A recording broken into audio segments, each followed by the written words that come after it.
L'été reposant qu'elle voulait s'offrir dans sa résidence de Balmoral n'est pas d'actualité.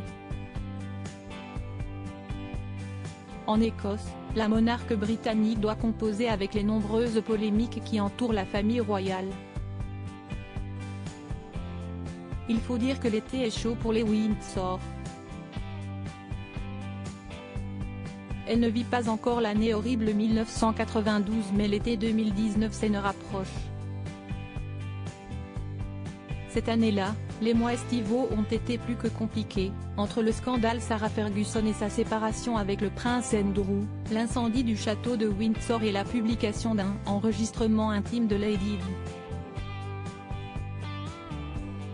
Cette année, les nouvelles ne sont pas aussi mauvaises.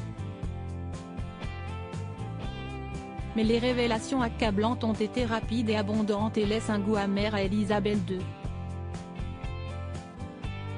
Il y a d'abord eu les révélations sur l'amitié du prince Andrew avec le milliardaire Jeffrey Epstein, accusé de trafic sexuel sur mineurs.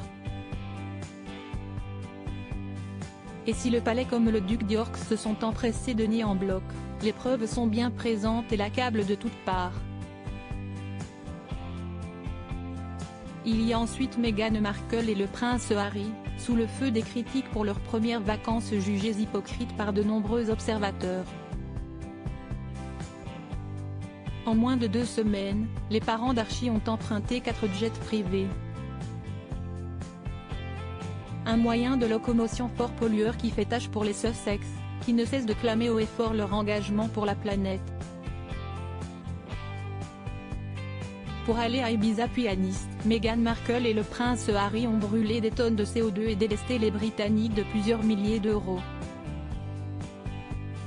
Il y a enfin les rumeurs de brouille entre les Sussex et les Cambridge qui sont plus d'actualité que jamais.